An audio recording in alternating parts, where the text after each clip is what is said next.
कामवाली का 9वां महीना। कामवाली का 9वां महीना। पर ये बात 9वें महीने तक पहुंची कैसे? इसे जानने के लिए हमें शुरू से शुरू करना होगा। तो आइए, कहानी के पहले पार्ट में हमने देखा कि किस तरह दमयंती की बहू निकिता और रिया मिलकर अपने ससुराल में कामवाली लगवाती है। दोनों ही बहुओं के वर्किंग होने के कारण वो एक साथ ऑफिस और घर नहीं संभाल पा रही थी।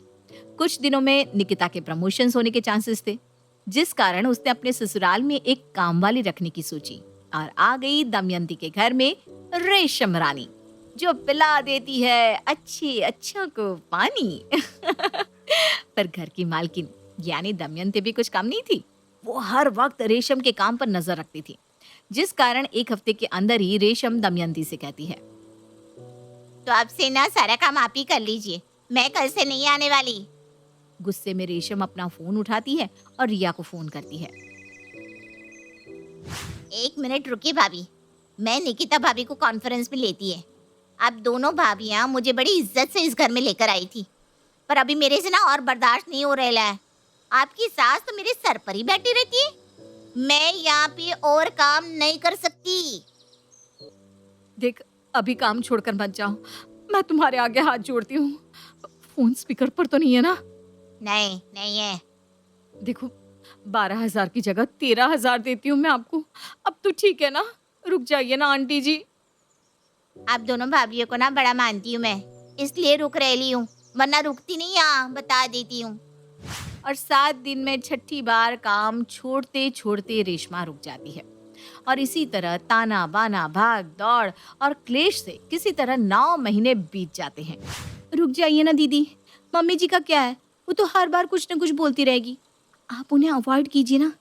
देखिए, मैं अब से ना आपको 20,000 की तनख्वाह देती हूँ, बस अब तो रुक जाइए। पैसे की किसे लालच है भाभी, वो तो बस आप दोनों बहुओं का मुंह देखकर रुक जाती है मैं, वरना जैसी आपकी सास है ना, तौबा तौबा। बस एक बात कह देती है, नाश्ते के बर्तन आप लोग खुद ही सफा कीजिए, मुझसे नहीं होने वाला। और रात को मेरे को गर्मा गर्म फुलके चाहिए, ठंडा खाना खाकर घर में खाती हूँ तो मेरा पति मुझसे कलेश करता है। ठीक है दीदी, आप टेंशन मत लीजिए, रात को आपको गर्मा गर्म खाना परोसकर खिलाने की जिम्मेदारी आपकी, रिया की, बस। जैसे जैसे वक्त बीतता जा रहा था, रेशम के नखरे भी बढ़ते जा रहे थे। अब वो घर की नौकरानी कम मालकिन ज्यादा लगने लगी थी।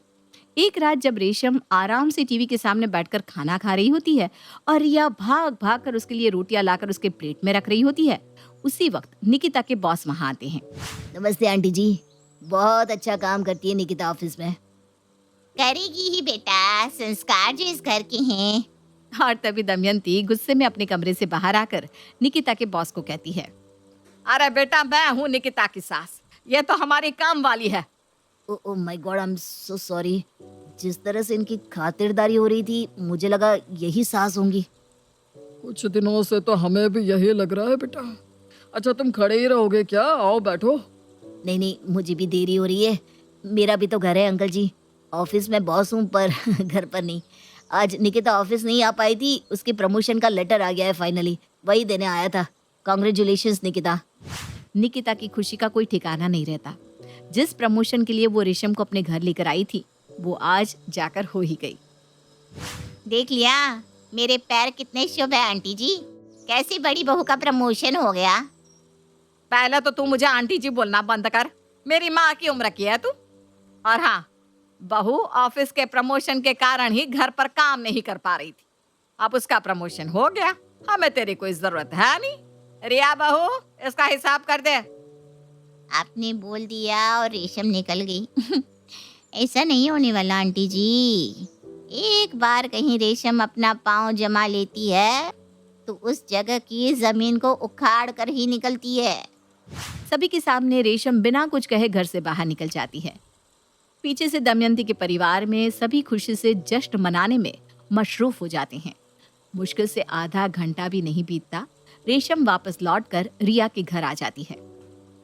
करण भैया, निकिता दीदी, कोई जबला को संभाल लो। रेशम की आवाज सुनकर सभी दरवाजे की ओर भागते हैं, जहां वो रेशम को सीढ़ियों पर पड़ा हुआ देखते हैं। आज काम से घर जाते हुए मुझे देरी हो गई थी, इसलिए मेरे पति ने मुझे मारकर घर से निकाल दिया।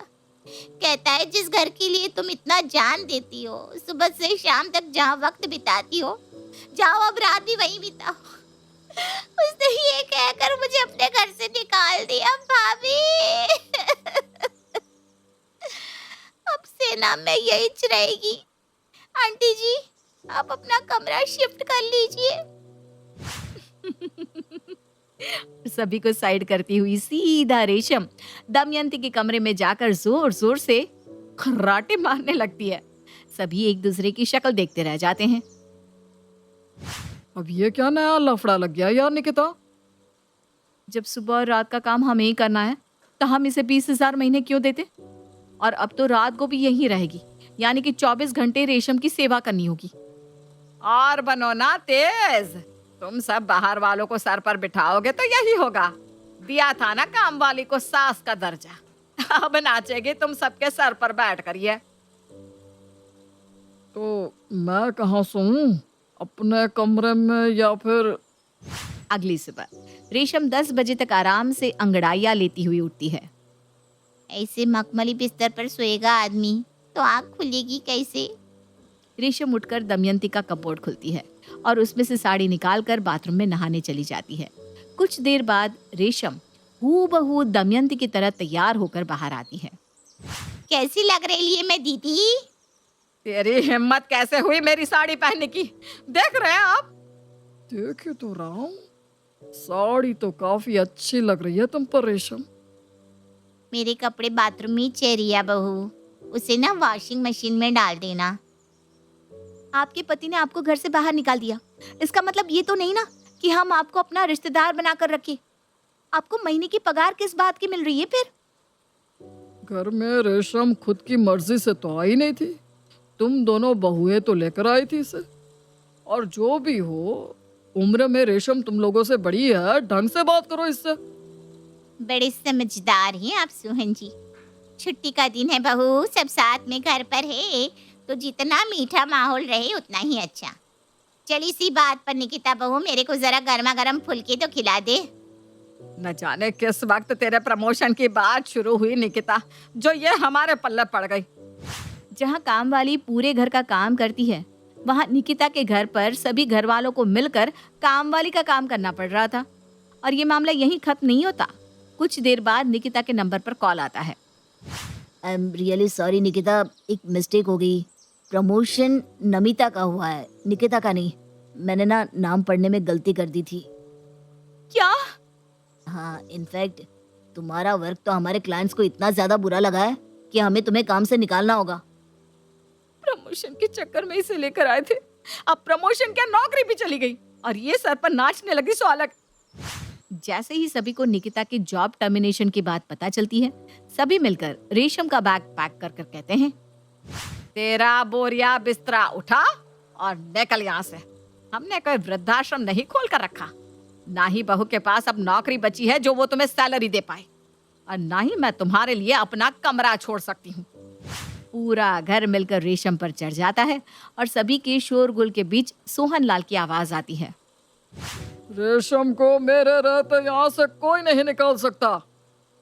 अरे आपको इससे इतनी सहानुभूति क्यों है? ये तो बस एक काम वाली है। वो तो वक्त ने बना दिया, वरना आज इस घर की मालकिन मैं होती, नहीं सोहन? दमयंती अपना सर पकड़े हॉल में बैठ जाती है। ये क्या हुआ?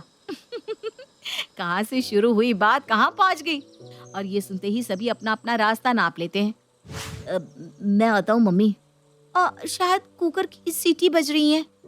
अब मैं क्या करूं?